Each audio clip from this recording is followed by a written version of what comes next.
Hello everyone, welcome to a little bonus video. I'm looking to do one of these each month to cover off the games that are on PlayStation Plus monthly collection.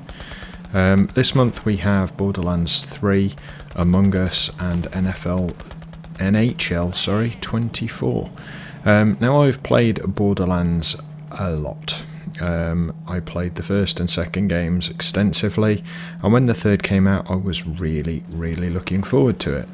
Now, it is a good game, don't get me wrong. The gameplay is still as good as it's always been. The art style is still the same crazy mix of cartoony and hand-drawn art. The problem for me was the story, but that's just because I'm not into this whole influencer culture that we seem to have these days. If you're not bothered by that sort of thing, then the story might even be something that you enjoy, but for me it just wasn't. Now, in these types of videos I do like to cover off usually graphics, gameplay and everything, but this is going to be a bit less of a review because Borderlands 3 has been out for so long. Like I say, I've played this extensively. The guns are always as wacky as ever. I'm not sure they ever really lived up to their bazillion guns tagline, but there were definitely a lot of guns in the game, and they do have some pretty crazy ideas, like this gun that I'm using currently, where when you reload, if you've still got any ammo in the clip, it acts as a turret.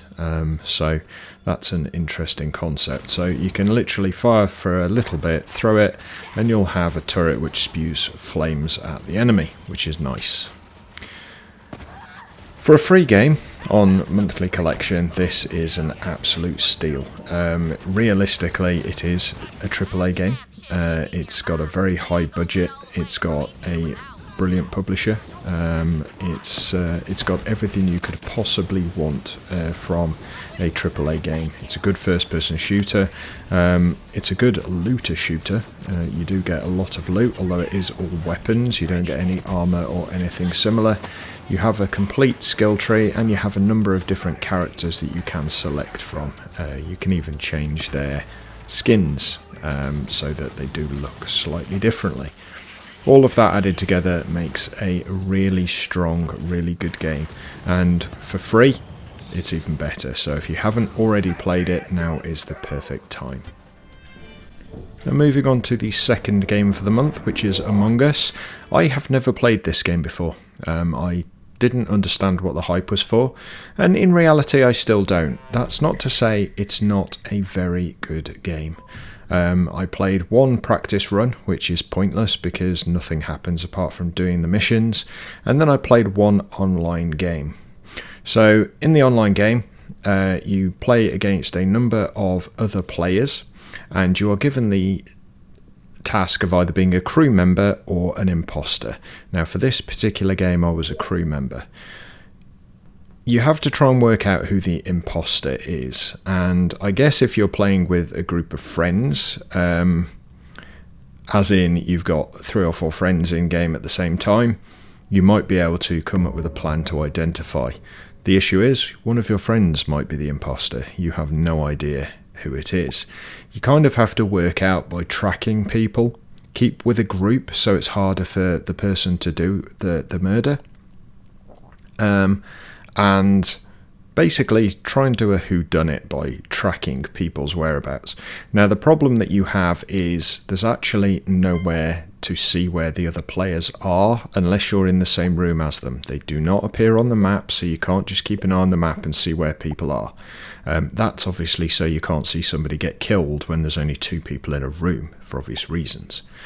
Now, once somebody's been killed and a body's been spotted, you then all decide who you want to eject into space. If it's a draw, nobody gets ejected. If you pick the wrong person, a crew member gets objected, and it does say, as it said at the bottom there, 1 imposter remaining. Now, interestingly, it says 1 imposter and not just the imposter. So I don't know whether there are extra modes where you have more than 1 imposter, which would be really difficult. Now, the idea of the game is to complete these tasks to look after your ship or facility or wherever you are. Once you've done that, you basically supposedly have the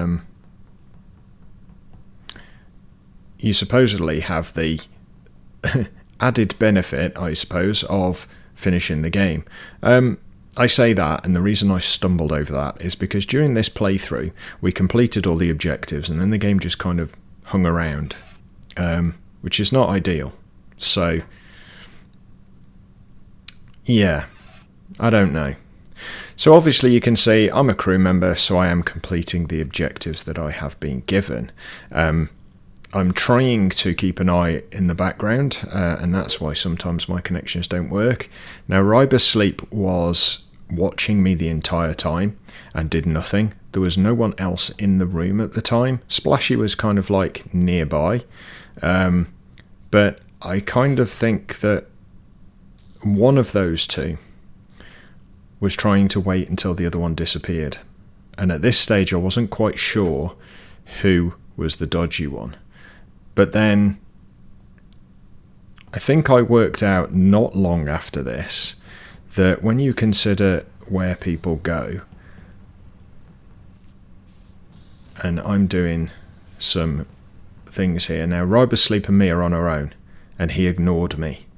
So I did that on purpose. If he'd started following me, because there was no one else around at the time, if he'd started following me, I would have known that he was the imposter.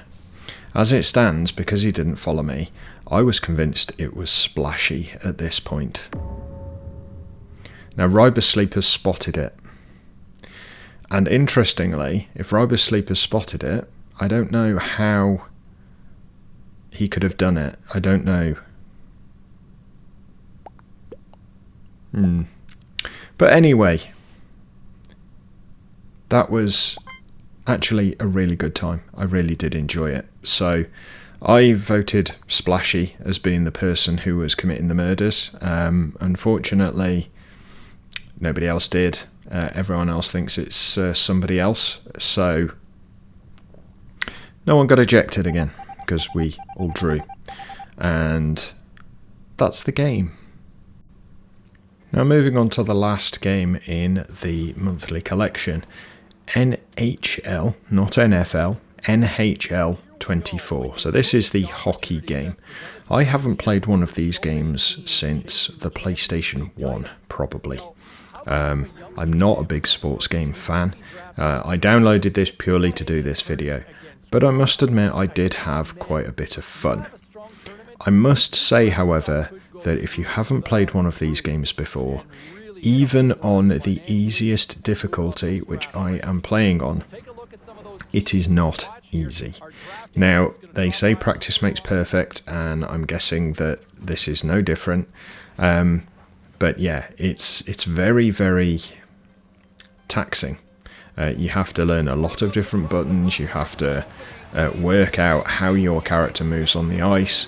And initially, at least, I spent a lot of time not actually playing, and I was really confused.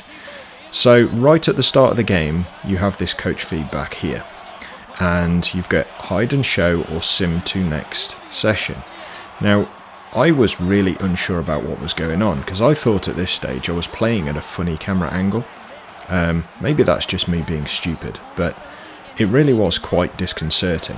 Actually, it's the fact I'm on the bench, and what I should have done is pressed circle to sim to the next shift. What that means is the game gets simulated until I get put on the ice again. So every time, unless you want to watch a hockey game, which you can do of course, basically you need to sim to the next shift. Now this is career mode, and on career mode obviously you have realistic games. When you're playing online, I would imagine you play the entire game. You can probably also switch between different characters, whereas in the career mode you are literally just the one character. It was quite difficult as well because although I play the one character, I'm not the one who's always on screen. The puck is always on the screen. I would have thought it would have made more sense for my character to always be on screen and it just identify where the puck is. it made it quite difficult to actually track where I needed to be and where I was. The lack of training on what the buttons are, etc., was quite difficult. That's probably my fault, because I'm probably a bit used to games actually telling me this is what this button does, this is how you jump, this is how you do X, Y, Z. It actually does tell you, but it's kind of a prompt next to your character, so you might see it come up as a really faint prompt just there, request pass. So trying to read what that actually says is really difficult as well, especially as you're, well, in amongst a group, I should say. But yeah, like I said, I did actually have quite a bit of fun playing this. I think if you were playing it with friends, it would be definitely a good drink to have, or a good game to have while you're sort of having a drink or just having a night with your mates. Possibly what I would say is learn the rules of ice hockey before you play.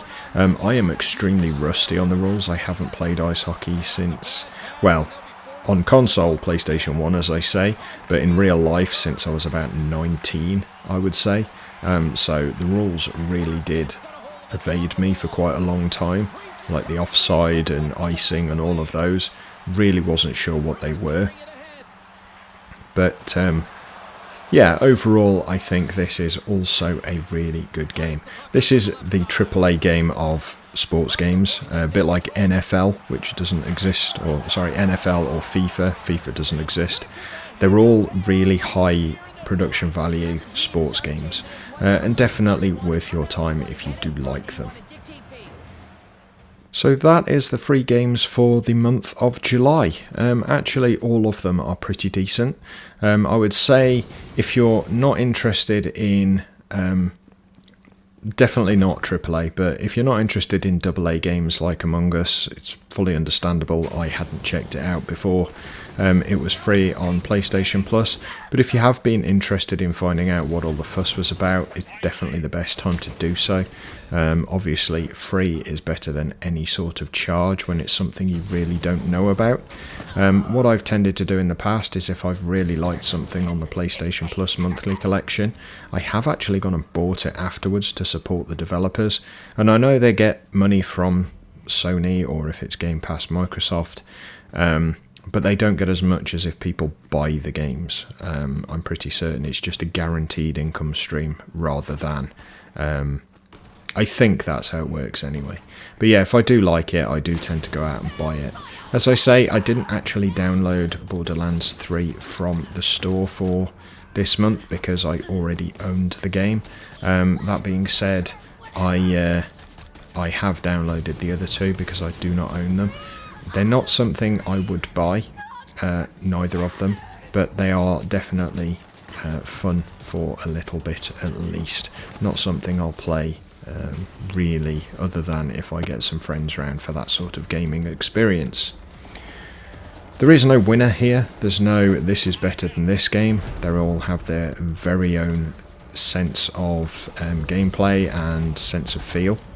They're very, very different games. All are worth your time. So definitely a good month. Check them out. They are free, of course, if you're a PlayStation Plus member. So yeah, I'm going to leave the video there. Thanks very much for watching. If you have found it useful, please do click the like button. Subscribe if you're new here, and I'll see you in my next video very soon. You all take care. Bye for now.